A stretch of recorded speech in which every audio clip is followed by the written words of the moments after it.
Z's. Naam. Siwezi nikasema kwamba kuna tafsiri kubwa zaidi kuhusu swala hili la Gen Z's. Maanake mimi siku yangu ya kwanza kusikia kuhusu Gen Z ilipitia kwa mahubiri ya kasisi fulani ya Mungu.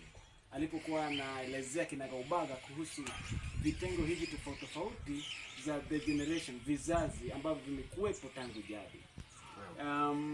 Baadaye alikuja kutufahamisha kwamba kuna kizazi ambacho kimepuuzwa zaidi.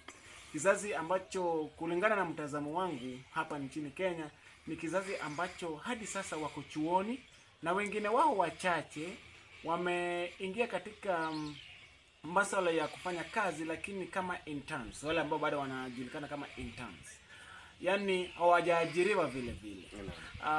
Kizazi hiki kimepuuzwa mara nyingi sana, kwa maana kwamba wazazi wao ndivyo ambao wamekuwa wanawaelekeza kwa kila kitu ambacho wanakifanya. Lakini hadi sasa kuna mambo ambayo yanajaribu kuhamasisha kizazi hiki, kwa kwamba ni vizazi ambao wamehamasishwa zaidi kwa mambo ya kiteknolojia. Ni kizazi ambacho bila shaka hawana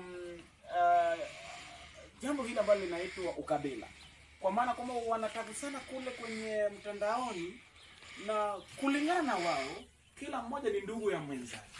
Kwa hivyo hawana hii boundary ya ukabila. They see themselves as their own heroes. They don't like history. This is I can say this is sasa bacha kisikistu mambo ya hekaya za Bunwasi. Hekaya za Bunwasi ni namna wengine wanavyosema kwamba they want to fulfill their own things their own way. They are this kind of people that feels that the world should change in a direction that suits them. And therefore anybody that actually does not understand them, to them is a great enemy.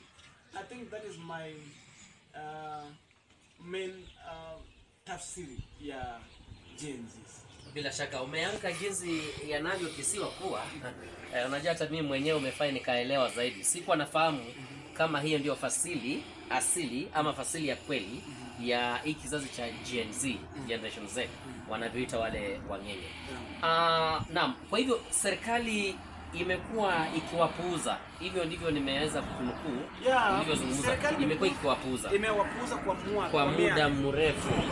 Kwa hivyo ni miaka na mikaka.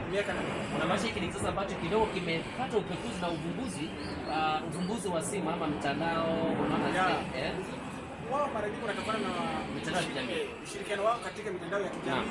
Maanake wanaweza kuangalia wenzao katika nchi zingine na wanajaribu kujilinganisha. Wanasema kama serikali katika mataifa mengine yanaweza kufanyia kizazi hiki mambo haya, mbona sisi serikali yetu itupuuze?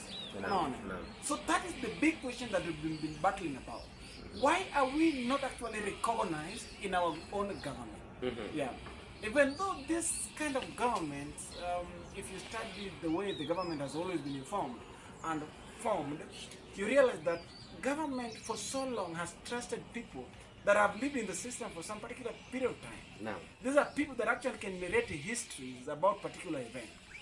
These people need most of the time to seek favors for the government formers, I can call them regimes, that if you are so eloquently discussing about a particular history, then you actually fulfill the desire of that government.